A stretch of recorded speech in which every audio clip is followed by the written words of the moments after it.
Après la pause estivale, il est temps de remettre les pendules à l'heure. Sur fond de guerre commerciale, les risques de récession globale ont pris de l'ampleur cet été, notamment du côté des pays émergents.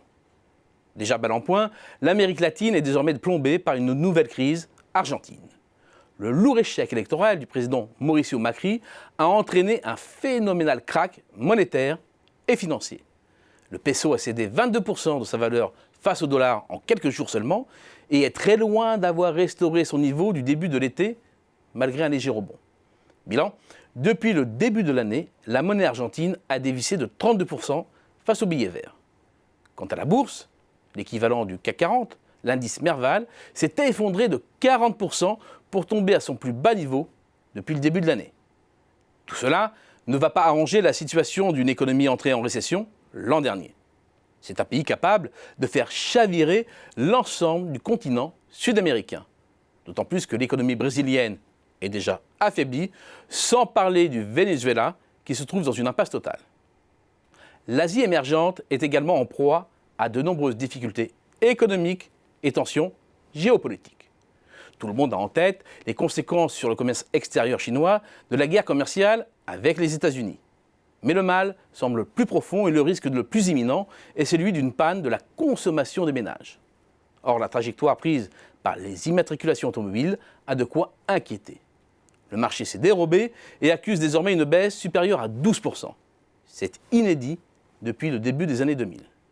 Mais les problèmes de la Chine ne se limitent pas là. Il faut désormais ajouter la très forte dégradation de ses relations avec la région autonome de Hong Kong, une pièce incontournable du puzzle économique et financier de l'Empire du Milieu. Dans le même temps, l'escalade s'est poursuivie dans le Cachemire, quand le Pakistan a annoncé, début août, qu'il expulsait l'ambassadeur indien et suspendait son commerce bilatéral avec l'Inde. Une décision prise après la suspension par New Delhi de l'autonomie constitutionnelle de la partie du Cachemire qu'elle contrôle et que le Pakistan revendique. Depuis 1947, ces deux pays se sont déjà livrés à 3 guerres, dont 2 au sujet de cette région. Et ce sont 2 pays nucléarisés. La situation politique et économique d'une grande partie de l'Asie émergente s'est bel et bien dégradée cet été. Aux portes de l'Europe, la Turquie inquiète toujours.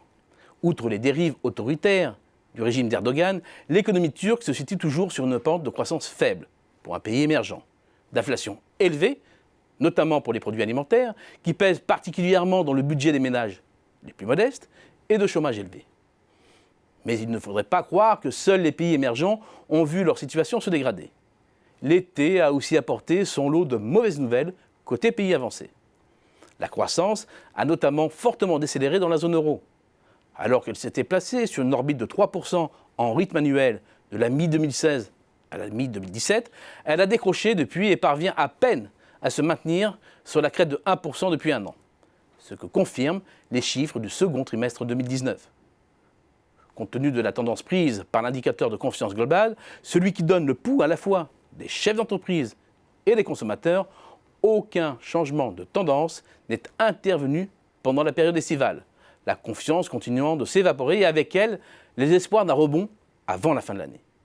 Au cœur de la dépression, l'affaissement du moteur des exportations, ce qui explique pourquoi l'Allemagne fait figure de poids mort avec l'Italie en prise avec un nouvel imbroglio politique.